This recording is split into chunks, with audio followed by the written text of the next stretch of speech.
J'ai acheté une maison sans en informer mes parents, mais lorsqu'ils l'ont appris, ils ont tenté de se l'approprier pour mon frère et ses enfants. Ma réponse les a laissés stupéfaits.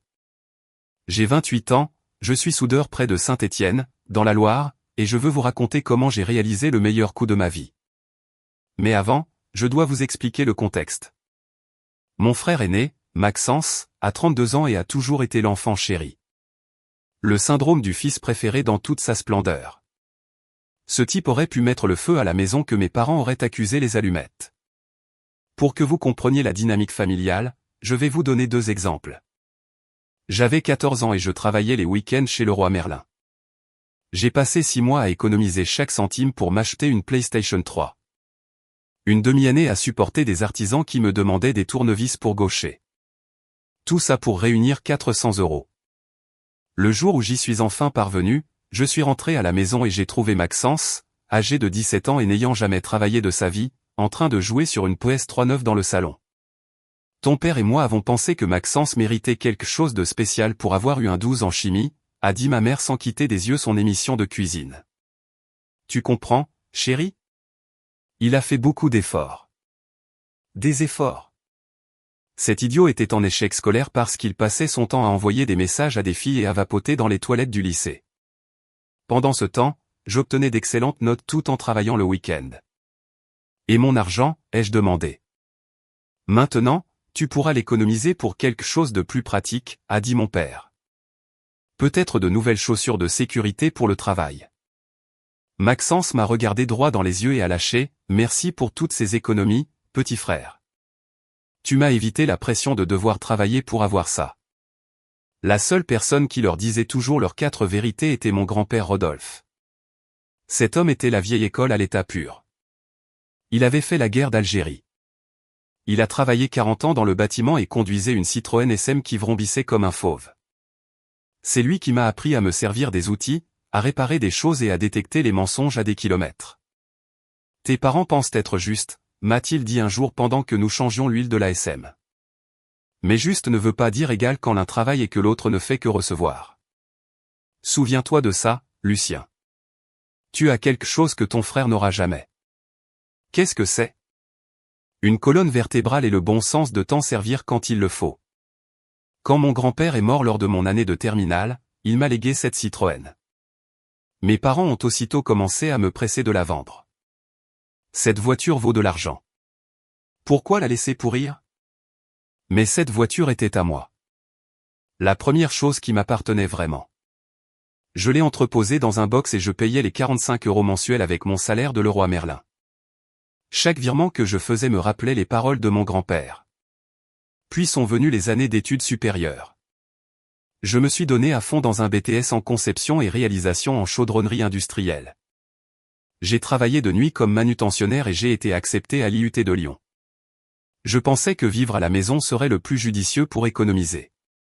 Maxence était allé dans une prestigieuse école de commerce parisienne, et mes parents avaient tout payé, les frais de scolarité, le logement, les repas et même les cotisations de son BDE pour qu'il puisse participer aux soirées étudiantes et fréquenter des fils de bourgeois. J'ai donc supposé qu'il m'aiderait aussi. Grave erreur. Je n'oublierai jamais cette conversation. J'étais assis à table, ma lettre d'acceptation à la main, pendant que ma mère cuisinait son fameux bœuf bourguignon. Quand j'ai mentionné les frais universitaires, elle a dit, comme si elle parlait de la météo, si tu comptes rester ici, tu devras contribuer. Maxence a mérité notre aide. Toi, tu dois apprendre l'indépendance. Contribuer signifiait 350 € par mois pour le loyer et les charges, en plus de devoir acheter ma propre nourriture. Ça peut ne pas sembler énorme, mais quand on est un étudiant qui gagne à peine le SMIC et doit payer ses livres, c'est brutal. Je leur ai rappelé comment ils avaient tout couvert pour Maxence, mais ma mère a simplement haussé les épaules. Nous avons donné à Maxence ce dont il avait besoin. Toi, tu es différent, Lucien. Tu es indépendant. Tu te débrouilleras. Alors c'est ce que j'ai fait. J'ai augmenté mes heures de travail, je travaillais jusqu'à minuit à faire la mise en rayon pendant que d'autres étudiants prenaient leur petit déjeuner au café du coin. Moi, je buvais du café d'un thermos et je mangeais des sandwichs jambon beurre préparés à 6 h du matin. Chaque mois, je leur remettais ces 350 €. Pendant ce temps, Maxence appelait pour se plaindre que la nourriture du restaurant universitaire n'était pas assez bio, et mes parents lui envoyaient même des colis avec ses encas préférés et des cartes cadeaux. J'ai trouvé un ticket de caisse, 80 € de friandises plus 50 € de courses chez Carrefour. L'inégalité m'étouffait, mais je me répétais qu'un jour, ça en vaudrait la peine. La seule chose qui me permettait de garder la raison était de savoir que la SM m'attendait dans ce box. Après avoir obtenu mon diplôme, j'ai déguerpi de cette maison et j'ai emménagé dans un petit studio à Saint-Étienne. C'est là que mon meilleur ami d'enfance, Adrien, a prouvé qu'il était un véritable frère. Il est arrivé avec sa vieille camionnette Renault, une glacière remplie de boissons et sans poser de questions. « Alors, tu t'échappes enfin du cirque familial ?» a-t-il dit en chargeant des cartons. Il était temps. Adrien est mécanicien et a toujours un avis sur tout. Nous sommes amis depuis le lycée, unis par les cours d'atelier et notre haine commune des gens prétentieux. Pendant que les autres se souciaient de leur rendez-vous galant, nous apprenions à reconstruire des moteurs. « Tes parents savent que tu pars ?» a-t-il demandé en transportant mon triste canapé. « Ils le sauront quand je cesserai de leur payer un loyer », ai-je répondu sèchement. « J'aime ça. » Il m'a aidé à monter mon matelas sur 3 étages parce que l'ascenseur ne fonctionnait pas, sans se plaindre une seule fois. Quand nous avons eu fini, il a ouvert 2 bières et a dit « C'est minuscule, mais au moins, c'est à toi. » Voilà Adrien, brutalement honnête, mais loyal. J'ai commencé comme soudeur débutant dans un atelier. De longues heures, des dîners surgelés et une pure détermination. Adrien passait me voir après son service au garage, apportant des plats à emporter et des anecdotes absurdes. Aujourd'hui, un type est entré en jurant que sa voiture faisait du bruit parce que le gouvernement l'espionnait. En réalité, son pot d'échappement tenait avec du ruban adhésif. Un soir, autour de quelques bières, je lui ai parlé de la SM. « Tu as une Citroën SM qui pourrit dans un box ?» Il a failli s'étouffer. « C'est comme cacher une licorne dans un placard. »« Je ne peux pas travailler dessus sur le parking de l'immeuble, » ai-je dit. « C'est vrai, mais le jour où tu auras un endroit, on la sortira de là et on la fera rugir. » Pendant ce temps, Maxence obtenait son diplôme en communication et retournait vivre à la maison. Il passait ses journées à jouer aux jeux vidéo et à parler de ses prétendus projets d'entreprise, pendant que mes parents continuaient de financer entièrement sa vie. Quand il a enfin décroché un emploi dans une agence de marketing, ils lui ont organisé un dîner de célébration dans une brasserie réputée. En revanche, lorsque j'ai été promu chef soudeur après 2 ans de semaine de 60 heures et après avoir appris des techniques spécialisées en soudure-tige, ils m'ont emmené dans un petit restaurant de quartier et, pendant tout le repas, n'ont cessé de dire à quel point ils étaient fiers de Maxence d'avoir trouvé sa véritable passion. Quelque temps plus tard, Maxence a commencé à sortir avec Camille, une fille gentille, certes, mais qui n'avait jamais gardé un emploi plus de 6 mois et pour qui faire un budget semblait être une langue étrangère. Pourtant, mes parents l'ont accueillie comme si elle était de la famille royale.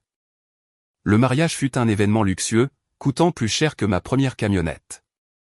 Qui a tout payé? Mes parents, des fleurs au bar ouvert. Après leur mariage, Maxence et Camille ont emménagé dans un pavillon qui, bien sûr, a également été rendu possible grâce à l'aide financière de mes parents. Ils ont appelé ça un investissement pour l'avenir de la famille. Avec le temps, les enfants sont arrivés, d'abord Arsène, puis Violette et enfin la petite Solène. Mes parents se sont transformés en grands-parents les plus dévoués de la planète, jouets, vêtements, garde d'enfants chaque fois que Maxence et Camille voulaient une soirée pour eux. Ils ont même ouvert des livrets A pour chacun d'eux et ont commencé à planifier des vacances familiales au parc Astérix. J'ai essayé de ne pas me laisser atteindre. Je le jure. J'ai fait de mon mieux. Mais chaque réunion de famille était un rappel de la place que j'occupais. Les enfants couraient partout, exhibant leurs nouveaux jouets, pendant que je restais dans un coin à regarder mes parents les combler d'attention. Maxence et Camille se plaignaient de la difficulté d'élever des enfants, et ma mère se précipitait immédiatement avec des solutions, plus d'aide, des repas faits maison, du babysitting et même un soutien pour le crédit immobilier quand les choses se compliquaient. Il est arrivé un moment où j'ai cessé d'aller aux réunions de famille. Prétendre que tout allait bien était épuisant. « Bien joué », a dit Adrien quand je lui ai annoncé que je ne retournerais plus au déjeuner du dimanche. Ces gens sont toxiques. Investis ton temps dans des choses qui en valent la peine. Peu de temps après, j'ai décidé de franchir le pas que je préparais depuis des années, acheter une maison. J'avais économisé, vivant en dessous de mes moyens, mettant de côté chaque euro supplémentaire. J'avais assez pour l'apport et j'en avais marre de gaspiller de l'argent en loyer. Mais au-delà de l'aspect financier, je voulais quelque chose à moi, un endroit que personne ne pourrait me prendre ni utiliser comme excuse pour me manipuler. Et, honnêtement, je rêvais d'un garage où je pourrais enfin travailler sur ma SM comme il se doit. Adrien n'a pas tardé à me soutenir. Il était temps que tu arrêtes d'enrichir ton propriétaire, a-t-il commenté. Je connais un bon agent immobilier. Pas un de ces vendeurs qui essaie de te refourguer une maison plus grande que ce dont tu as besoin. C'est ainsi que nous avons passé plusieurs week-ends à visiter des biens. Adrien avait un don pour déchiffrer le langage trompeur des annonces. Celle-ci a beaucoup de potentiel, disait-il en voyant une maison en ruine, traduction, un puissant fond qui engloutira tes économies et te laissera plein de regrets. Ou quand il lisait l'espace ouvert, il marmonnait, ils ont abattu des murs porteurs et prié pour que le toit ne s'effondre pas. Moi, de mon côté, j'inspectais chaque garage comme si c'était le cœur de la maison. La plupart étaient petits, ressemblant plus à des débarras qu'à des espaces de travail. J'avais besoin de quelque chose de concret, avec suffisamment d'espace pour mettre les mains dans le moteur. Je n'ai rien dit à ma famille au sujet de mes recherches. Non pas parce que je voulais le cacher, mais parce que je savais parfaitement ce qui se passerait. Il ferait en sorte que tout tourne autour de Maxence et de sa famille grandissante. Commencerait-il à me recommander des maisons parfaites pour quand les enfants viendront en visite? Ou me demanderait-il pourquoi je voulais tant d'espace si je ne suis qu'une personne? Décision intelligente, a commenté Adrien quand je lui ai avoué. Dis-leur une fois que tu auras les clés en main, il leur sera plus difficile de s'ingérer. Mais j'ai sous-estimé la vitesse à laquelle les nouvelles se propagent. Je ne sais pas comment c'est arrivé, mais quelqu'un a vendu la mèche. Une collègue de travail, le genre de personne qui transforme la vie des autres en divertissement. Elle a raconté à quelqu'un de sa paroisse que je cherchais une maison. Et qui s'est avéré être ce quelqu'un? La cousine de Camille. Et comme une traînée de poudre, la nouvelle a parcouru la famille. L'appel est arrivé un jeudi après-midi. J'étais à mon établi en train de nettoyer mes outils de soudure quand le téléphone a sonné. Lucien, a dit ma mère d'un ton inhabituellement joyeux. Pourquoi ne nous as-tu pas dit que tu cherchais une maison? J'aurais dû feindre la surprise, mais j'étais épuisé et sans envie de jouer à leur jeu. Je regarde juste. Rien de sérieux pour l'instant, ai-je répondu. Eh bien, Maxence et moi avons discuté et nous avons des idées merveilleuses pour toi. Tu auras besoin d'au moins 5 chambres, tu sais, pour quand les enfants viendront. Et ce serait parfait si tu cherchais quelque chose près du quartier de Maxence et Camille. Je suis resté à regarder mon casque de soudure, essayant de digérer cela. Maman, je n'ai pas besoin de 5 chambres. Je veux quelque chose de petit, juste pour moi. Oh, mon fils, tu dois voir grand. C'est ta chance d'aider la famille. Les enfants grandissent et la maison de Maxence devient petite. Si tu avais un endroit spacieux, nous pourrions passer plus de temps tous ensemble. J'ai senti la pression monter dans mes tempes. Je ne cherche pas une maison pour que la famille vienne en visite. Je cherche une maison pour moi. Ne dis pas de bêtises, Lucien. La famille est la chose la plus importante. Tu vas vouloir de l'espace pour tout le monde. J'ai raccroché et j'ai immédiatement appelé Adrien. Ils veulent que tu leur achètes une maison, a-t-il dit après m'avoir écouté. Pas pour toi, pour eux. Ils veulent que tu sois la banque et le groom. C'est de la folie, n'est-ce pas? Plus que de la folie, c'est du parasitisme d'un autre niveau. Je parie qu'ils ont déjà réparti les chambres entre les enfants. Le lendemain, j'ai commencé à recevoir une avalanche de liens vers des maisons. Ma mère et Camille s'étaient autoproclamées mon équipe immobilière personnelle, m'envoyant des propriétés énormes avec piscine, suite d'invités et des prix qui faisaient mal rien qu'à les voir. Chaque message incluait des explications sur à quel point ce serait idéal pour les réunions de famille. Regarde celle-ci, a écrit Camille avec un lien vers une grande maison de maître. Les enfants adoreraient ce jardin et il y a une entrée indépendante pour les beaux-parents. J'ai mis en sourdine la discussion de groupe et j'ai continué mes recherches de mon côté. Finalement, Adrien et moi avons trouvé la perle rare après des semaines de recherche, une magnifique maison de plein pied avec 2 chambres à Andrézieux-Boutéon, à environ 20 minutes de Saint-Étienne.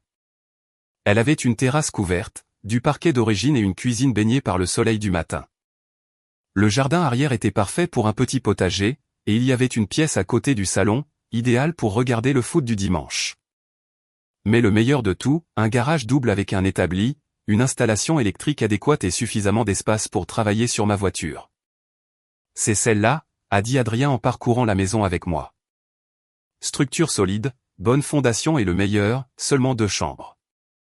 On ne peut pas y loger toute une communauté. Regarde ce garage, ai-je ajouté en passant la main sur l'établi. Je pourrais enfin ramener l'ASM à la maison. Là, tu parles sérieusement, a dit Adrien quand je lui ai raconté. Cette voiture est restée entreposée bien trop longtemps. Le jour même, j'ai fait une offre, et quand on m'a confirmé qu'elle était acceptée, j'ai ressenti une vague de pure joie. C'était réel. J'avais enfin quelque chose qui n'appartenait qu'à moi. Félicitations, propriétaire, m'a dit Adrien en me serrant la main devant l'agence immobilière. Maintenant vient le meilleur, garder les vautours loin de ton nid. J'ai décidé de ne rien dire à ma famille jusqu'à la signature de l'acte de vente. Je voulais profiter du moment sans leurs commentaires. Ce week-end-là, ma mère m'a appelé pour m'inviter à dîner le dimanche. Nous allons faire un rôti de bœuf et nous voulons parler de ta recherche de maison, a-t-elle dit. J'ai failli refuser l'invitation, mais j'ai ensuite pensé à quel point il serait satisfaisant de leur annoncer que j'avais déjà acheté une maison. Je voulais qu'ils comprennent que je n'avais pas besoin de leur approbation. D'accord, je serai là, ai-je répondu, sans imaginer que je me dirigeais droit dans une embuscade. Je suis arrivé chez mes parents à 18h précises, mentalement préparé à n'importe quel sermon qu'ils m'avaient réservé. L'odeur du rôti emplissait l'air et j'entendais les enfants jouer dans le salon. Maxence était affalé sur le canapé, consultant son téléphone, tandis que Camille courait après Solène autour de la table basse. Nous nous sommes assis dans la salle à manger et, au début, tout semblait normal. Mon père se plaignait de la mauvaise passe de l'AS Saint-Étienne. Maxence parlait d'un projet au travail et Camille racontait des anecdotes amusantes sur les enfants. J'ai commencé à me détendre, pensant que ce serait peut-être un dîner de famille ordinaire, mais ma mère a alors posé sa fourchette, s'est raclé la gorge et a souri avec cette expression qui n'atteignait jamais ses yeux. Lucien, a-t-elle dit, nous avons fait des recherches et nous avons trouvé la maison parfaite pour toi. Ça y est, ai-je pensé. Elle a poursuivi son explication, c'est une maison magnifique, 5 chambres, à une quinzaine de minutes de chez Maxence et Camille. Elle a un immense jardin pour que les enfants puissent jouer, un garage pour 3 voitures et un sous-sol que Maxence pourrait transformer en bureau. J'ai cligné des yeux. Un bureau pour lui, ai-je demandé. Ma mère a continué à parler comme si tout était parfaitement logique. Sais-tu à quel point ils sont à l'étroit? Les enfants partagent une chambre et Maxence n'a pas d'espace tranquille pour travailler. Si tu avais une maison plus grande, ils pourraient s'installer quand ils te rendront visite. Visite, ai-je répété, sentant un mauvais pressentiment. Camille est intervenue, sautant presque sur sa chaise. Nous en avons parlé et c'est tout à fait logique. Tu auras beaucoup d'espace et les enfants ont besoin de place pour grandir. Nous pourrions rester la plupart des week-ends, et même plus longtemps en été. Je les ai regardés, d'abord elle, puis Maxence, qui hochait la tête comme si tout était normal. Vous voulez emménager avec moi, ai-je demandé, incrédule. Pas emménager, a corrigé rapidement Maxence. Juste te rendre visite très souvent, comme le fait la famille. Ce serait parfait, a insisté ma mère. La maison serait pleine de vie et de rire. Et tu aiderais ton frère? C'est ce que font les familles. J'avais l'impression d'être dans une réalité parallèle. Ils parlaient de ma maison, de quelque chose dont je ne leur avais pas encore parlé, comme si c'était la solution à leurs problèmes. En fait, ai-je dit en posant ma fourchette, j'ai déjà acheté une maison. Le silence fut immédiat. Même les enfants ne faisaient plus de bruit. Quoi, a demandé ma mère d'un ton sec. J'ai acheté une maison, ai-je répété. C'est une maison de plein pied, 2 chambres. J'ai signé l'acte de vente la semaine dernière. Pendant un moment, personne n'a parlé, jusqu'à ce que Maxence laisse échapper un rire sardonique. 2 chambres. Lucien, à quoi tu pensais? Où est-ce qu'on va dormir quand on viendra te voir? Qui a dit que vous alliez venir me voir, ai-je répondu calmement. C'est ma maison, je l'ai achetée pour moi. Ma mère est entrée dans une colère noire. Comment as-tu pu prendre une telle décision sans nous consulter? Nous avons tant travaillé pour trouver l'endroit parfait. C'est absurde. Je n'avais pas besoin d'aide, ai-je répondu en maîtrisant ma voix. Je savais ce que je voulais et je l'ai acheté. Et nous alors, est intervenue Camille d'un ton strident. Sais-tu à quel point c'est difficile de vivre dans une si petite maison avec 3 enfants? Arsène, Violette et Solène partagent une chambre, et le berceau est dans notre chambre. Ce n'est pas juste pour eux. J'ai pris une profonde inspiration. Ce n'est pas mon problème, Camille. C'est à ce moment-là que mon père a frappé sur la table, faisant sursauter les verres. Tu es égoïste, Lucien? La famille est de la famille. Qu'est-ce qui ne va pas chez toi? Je me suis levé, le cœur battant à tout rompre. Je ne suis pas égoïste. Je ne fais que me défendre. Si cela fait de moi le méchant, qu'il en soit ainsi. Le chaos a éclaté. Ma mère criait que je l'avais déçue. Camille pleurait sur l'injustice faite aux enfants. Maxence m'accusait d'avoir toujours été difficile et mon père me regardait comme si je l'avais trahi. J'ai attrapé mes clés et je me suis dirigé vers la porte. Tu ne peux pas tourner le dos à ta famille, m'a crié ma mère. Je me suis arrêté une seconde. Regarde-moi bien, ai-je dit avant de partir. J'ai conduit directement au garage d'Adrien. Je l'ai trouvé en train de se battre avec l'alternateur d'une Peugeot 205. Comment s'est passé le dîner, a-t-il demandé sans lever les yeux. Il voulait que j'achète une maison de 5 chambres pour que Maxence et sa famille puissent emménager avec moi. Adrien s'est redressé, s'essuyant les mains. Pardon. Je lui ai tout raconté, l'embuscade, leur plan, la dispute. Mon Dieu, a-t-il dit quand j'ai eu fini. Ce sont de parfaits parasites. Qu'est-ce que tu leur as dit? Que j'avais déjà acheté une maison. Son visage s'est illuminé du plus grand sourire que je lui ai jamais vu. Tu es un génie. Je parie qu'ils sont restés bouche bée. Plus ou moins. Bien joué. Tu veux une bière? Nous sommes restés dans son garage jusqu'à minuit à parler de mes plans pour la maison. Je lui ai dit que j'allais enfin sortir la SM de son box. Quand est-ce qu'on la ramène, a-t-il demandé. Ce week-end. Elle va enfin revoir la lumière du jour. Je pensais que tout était terminé. Je me trompais. Le soir même, les messages ont commencé. Camille m'a envoyé une photo des enfants entassés dans un lit superposé avec le texte « Regarde comme ils sont mal à l'aise ». Tu trouves ça juste? Je n'ai pas répondu.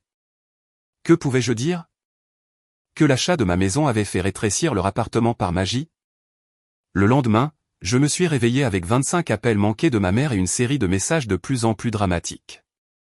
Tu es irrationnel. Pense aux enfants. Puis ce fut le tour de Maxence. Je pensais que la famille était importante pour toi. Je suppose que je me suis trompé. Maman n'a pas pu dormir à cause du chagrin. J'ai montré les messages à Adrien quand il est venu m'aider à déménager. Bon sang, a-t-il dit en regardant mon téléphone tout en portant un carton. On dirait qu'il travaille dans une usine de chantage affectif. Tu veux que je leur réponde? Quelque chose comme leur problème de logement n'est pas ton urgence, mais avec des insultes créatives. J'ai décidé de mettre leur numéro en sourdine et de me concentrer sur mon installation, mais il était difficile d'ignorer les notifications. Ils sont passés sur Facebook, publiant des pics sur la loyauté familiale et le sacrifice. Camille a posté une photo des enfants avec la phrase « Certains oublient d'où ils viennent ». La famille donne tout pour toi et voilà comment tu la remercies. Les commentaires étaient brutaux. Des inconnus me traitaient d'égoïste et d'ingrat. Même ma tante, à qui je n'avais pas parlé depuis des années, m'a appelé pour me faire un sermon sur le fait de mettre la famille en premier. J'ai entendu pour Maxence, a-t-elle dit. Tu ne peux pas ne pas aider. La famille est la chose la plus importante, Lucien. La même tante qui n'avait jamais retenu la date de mon anniversaire. Bien sûr, maintenant elle voulait parler de loyauté familiale. J'ai bloqué son numéro et j'ai continué ma vie, même si le harcèlement commençait à me peser. Un jour, alors que je discutais avec Adrien, il a lâché. Tu sais quel est ton problème, a-t-il dit en s'appuyant sur la balustrade. Tu as installé de nouvelles serrures sans que personne ne te le demande. Tu joues en défense alors que tu devrais passer à l'attaque. Qu'est-ce que tu veux dire par là, ai-je demandé, un peu irrité. Tu les laisses contrôler le récit, a-t-il répondu. Dehors, il raconte que tu es le salaud qui a abandonné sa famille. Il est temps de donner ta version des faits. Je n'étais pas prêt pour ça. J'espérais encore qu'il se lasse et me laisse tranquille. Au fond de moi, je pensais, pourquoi perdre mon temps avec ça? Je m'en fichais. Le week-end suivant, Adrien est arrivé avec sa camionnette et une remorque. Aujourd'hui, c'est le grand jour, a-t-il annoncé avec enthousiasme. Opération Libération de l'ASM est lancée. Nous sommes allés au box dans un silence confortable et tranquille. Quand j'ai soulevé la porte métallique et que j'ai vu la voiture de Rodolphe couverte d'une bâche poussiéreuse, j'ai senti quelque chose se briser en moi. Mince alors, a murmuré Adrien. C'est une beauté. Nous avons retiré la bâche et, bien que des années se soient écoulées, elle était toujours aussi impressionnante. Une peinture bleue métallisée qui brillait sous la crasse. Des pare-chocs chromés prêts à être polis. Elle va avoir besoin de travail, ai-je dit en caressant l'aile. Mais la structure est solide. C'est à ça que servent les week-ends, a répondu Adrien en accrochant la remorque. On la ramène à la maison. Charger cette voiture fut plus émouvant que je ne l'avais imaginé. C'était la dernière chose qui me restait de mon grand-père. Et l'amener dans un endroit où je pourrais la restaurer me donnait l'impression de lui rendre hommage. Une fois dans mon garage, Adrien a ouvert quelques bières et nous sommes restés là, à contempler l'ASM. Ton grand-père avait bon goût, a-t-il dit. Quel est le plan? D'abord, la faire démarrer. Ensuite, on verra ce dont elle a besoin d'autre. Depuis, les samedis sont devenus une routine. Adrien arrivait avec du café et des croissants. Nous travaillions toute la matinée sur la voiture, puis nous nous asseyons sur la terrasse, une bière à la main, à râler sur tout et n'importe quoi, le travail, la famille ou le match du jour. L'ASM est devenue notre thérapie. Chaque vis que nous serrions et chaque pièce que nous nettoyions était un pas de plus loin du drame familial. Même quand quelque chose n'allait pas, Adrien rendait la situation supportable. Les carburateurs sont encore noyés, disait-il en souriant sans quitter le moteur des yeux. C'est leur façon de nous dire qu'on leur a manqué. Ce projet m'a offert un refuge. Quand le téléphone sonnait avec un autre message manipulateur, il me suffisait de me réfugier dans le garage, mais tout a explosé quand Maxence et Camille sont arrivés à l'improviste. J'étais avec Adrien, en train d'essayer de faire démarrer le moteur pour la première fois depuis des années, quand j'ai entendu des portières claquer dehors. J'ai levé les yeux et j'ai vu les 3 enfants courir vers l'arrière de la maison pendant que Maxence et Camille avançaient avec des valises. Surprise, a-t-elle crié d'une voix joyeuse. On a pensé venir te rendre visite. Adrien et moi nous sommes regardés, et il a sorti son téléphone pour tout filmer.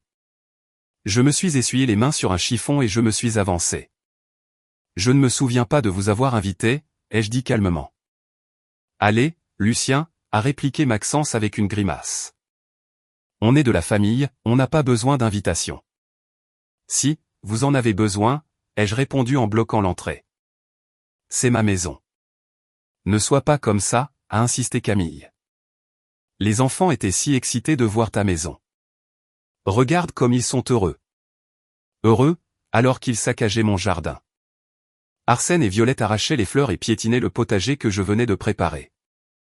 La petite Solène était dans le carré de tomates en train de faire des pâtés de boue.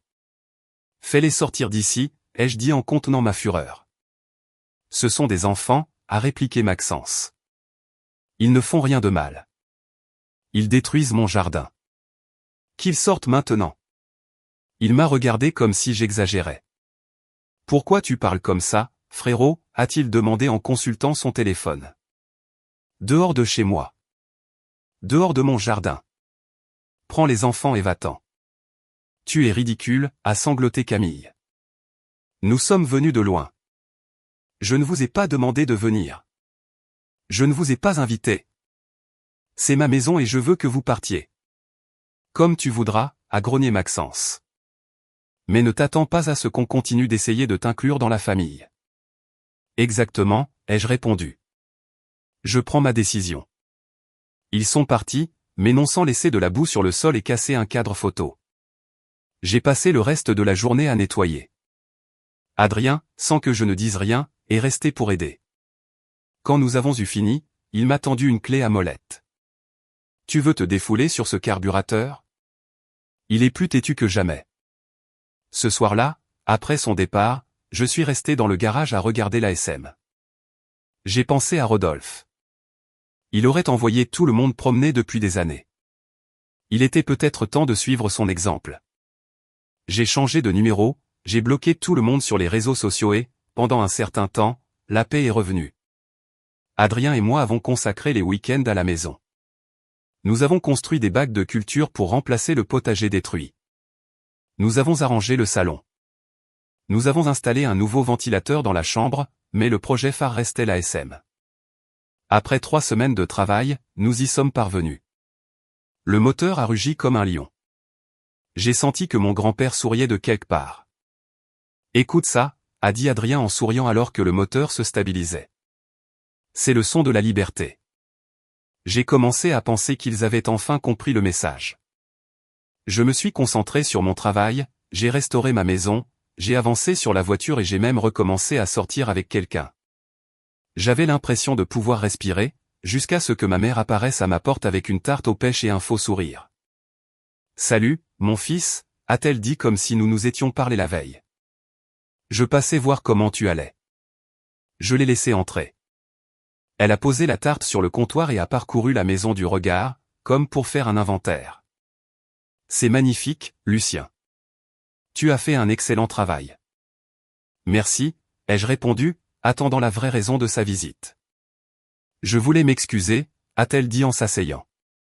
Nous sommes allés trop loin et j'admets que nous avons eu tort de te mettre la pression. Tu as travaillé dur pour cette maison et j'aurais dû le respecter. Pendant un instant, j'ai baissé ma garde. Peut-être cherchait-elle la réconciliation. J'ai pensé que nous pourrions repartir à zéro, a-t-elle continué. J'adorerais te rendre visite à nouveau. Peut-être amener Maxence et les enfants, ils adoreraient ton jardin. Et voilà le piège. Je ne pense pas que ce soit une bonne idée, ai-je dit. Les choses sont encore tendues. Je comprends, a-t-elle répondu, souriant froidement. Mais ce serait bien que la famille voie ce que tu as accompli. J'ai remarqué comment ses yeux parcouraient chaque recoin, comment elle demandait si j'avais un double des clés cachées quelque part. Quand elle est partie, ce sentiment de malaise ne m'a pas quitté. Tout semblait trop calculé. J'avais passé des semaines à supporter le harcèlement constant, et juste au moment où j'avais décidé de couper tout contact, elle était apparue en feignant de vouloir faire la paix. Je ne l'ai pas cru une seule seconde. J'ai préféré suivre mon instinct. Adrien avait déjà installé le système de sécurité et je m'étais assuré que toutes les fenêtres étaient bien fermées. 3 jours plus tard, j'ai compris pourquoi c'était nécessaire. Je suis sorti tôt pour faire des courses, le supermarché, le magasin de bricolage, acheter un nouveau démarreur pour l'ASM, des choses normales pour un samedi matin. Je suis rentré vers midi, les bras chargés de sacs, et dès que j'ai vu mon allée, mon cœur s'est emballé. La voiture de Maxence y était garée. J'ai senti un nœud dans mon estomac en cherchant mes clés, les mains tremblantes. À peine avais-je réussi à ouvrir la porte que j'ai entendu des rires, des voix et des bruits d'enfants courant à l'intérieur de ma maison. J'ai poussé la porte et je me suis retrouvé face à Maxence, Camille et leurs 3 enfants, confortablement installés dans mon salon. Ils avaient apporté des valises, ils étaient littéralement en train de déballer leurs affaires. « Mais qu'est-ce qui se passe ici ?» ai-je crié. « Ah, Lucien, » a répondu Maxence, comme si tout était normal. « On a décidé d'emménager pendant que tu étais sorti. Maman nous a donné sa clé. »« Quelle clé ?»« Tu es fou ?» ai-je répliqué, n'en croyant pas mes yeux. « N'exagère pas » est intervenue Camille en sortant des vêtements d'une valise. « On a besoin de plus d'espace et ta maison est parfaite pour nous. Maman a dit que tu comprendrais. »« Maman ne vit pas ici. »« Moi, si, » leur ai-je hurlé, furieux. Maxence a éclaté de rire avec ce ton condescendant qu'il avait perfectionné depuis l'enfance. « Lucien, tu es célibataire. Tu n'as pas besoin de toute cette maison. Nous, on a 3 enfants. C'est logique qu'on vive ici. » J'ai sorti mon téléphone et j'ai commencé à composer le 17. « Sérieusement, » a dit Camille. « Tu vas appeler la police contre ta propre famille. »« Regarde-moi, » ai-je répondu. Quand les agents de la police nationale sont arrivés, Maxence et Camille ont tenté de justifier l'injustifiable, prétextant qu'ils étaient de la famille, comme si cela leur donnait le droit d'envahir ma maison. Les policiers ont été clairs, ils commettaient une violation de domicile et devaient partir immédiatement. « C'est ridicule », a murmuré Maxence en ramassant ses affaires. On est ta famille. Ah bon, ai-je répondu en les regardant charger les valises dans leur voiture. La famille ne s'introduit pas de force dans la maison de quelqu'un d'autre. Quand ils sont partis, j'ai appelé Adrien pour lui raconter ce qui s'était passé. Ils ont fait quoi, a-t-il demandé, incrédule. Ils ont emménagé avec armes et bagages. J'arrive. Ne touche à rien, a-t-il ordonné. En moins de 20 minutes, il est apparu avec une boîte à outils et une expression qui aurait pu effrayer n'importe qui. Où sont-ils, a-t-il dit, inspectant chaque recoin comme s'il pensait les trouver cachés. Ils sont partis. La police les a forcés à partir. Bien. Maintenant, on change ces serrures et on ajoute des améliorations qu'ils n'imagineront même pas. Mais j'avais déjà décidé que cela ne suffisait pas. J'ai appelé un avocat et j'ai fait rédiger des lettres de mise en demeure pour chacun d'eux. Les documents détaillaient le harcèlement, la violation de domicile, les attaques sur les réseaux sociaux et stipulaient clairement que toute tentative de contact futur serait suivie de poursuites judiciaires. Adrien, comme toujours, avait une touche supplémentaire. « Tu sais ce dont tu as besoin ?» a-t-il demandé en sortant quelque chose de sa camionnette. Je t'ai apporté un cadeau de pendaison de crémaillère. C'était un paillasson fait sur mesure avec la phrase « La famille n'est pas la bienvenue » en énormes lettres noires. Sérieux, ai-je demandé en riant. Bien sûr. J'ai pensé qu'il était temps de dire la vérité dès la porte d'entrée. J'ai éclaté de rire, un vrai rire pour la première fois depuis des mois. Tu es fou? Non, je suis pratique. Comme ça, tout le monde sait à quoi s'en tenir avant de sonner. Le jour même, j'ai fait quelque chose que je n'avais jamais fait, j'ai contre-attaqué. J'ai publié ma version des faits sur les réseaux sociaux sans donner de nom, expliquant ce qui s'était passé. J'ai raconté que j'avais acheté une maison pour moi, que certains membres de ma famille voulaient y vivre gratuitement, que lorsque j'ai refusé, ils m'ont harcelé et ont même tenté de s'approprier mon domicile. La réaction a été immédiate. Des amis que je n'avais pas vus depuis des années m'ont écrit pour me soutenir. Des collègues de l'atelier qui avaient entendu des rumeurs ont partagé des expériences similaires. Même certains parents éloignés qui avaient reçu une version très différente des faits se sont excusés de m'avoir jugé. Le meilleur dans tout ça, un silence absolu de la part de Maxence, Camille et mes parents. Ils ont cessé d'appeler, d'envoyer des messages et, surtout, d'apparaître à l'improviste. Pour la première fois depuis des mois, j'avais la paix. Quelques semaines plus tard, j'ai reçu une lettre de l'avocat de Maxence et Camille. Il menaçait de me poursuivre pour harcèlement et préjudice moral. J'ai éclaté de rire. Mon avocat a fait de même quand je la lui ai montré. C'est absurde, a-t-il dit. Ils n'ont aucune chance. Si quelqu'un peut porter plainte, c'est bien vous, pour harcèlement et violation de domicile. J'y ai pensé, mais j'ai décidé que je préférais investir mon énergie à construire ma nouvelle vie, pas à détruire leurs illusions. Ce week-end-là, Adrien est arrivé avec des plats chinois à emporter et une glacière remplie de bière. Dîner de célébration, a-t-il annoncé. Tu as survécu à la tentative de ta famille de ruiner ta vie. Ça mérite un toast et de la nourriture bon marché. Nous nous sommes assis sur la terrasse, mangeant des nouilles et regardant le coucher de soleil sur mon petit jardin. Le lendemain, nous étions dans le garage à travailler sur l'ASM. Nous l'avions déjà fait démarrer, mais maintenant nous peaufinions les détails, de nouveaux freins, des fluides neufs, polir le chrome jusqu'à ce qu'il brille comme s'il sortait de l'usine. Rodolphe serait fier, a commenté Adrien en effaçant une rayure sur la portière. Pas seulement de la voiture, mais du fait que tu te sois enfin défendu.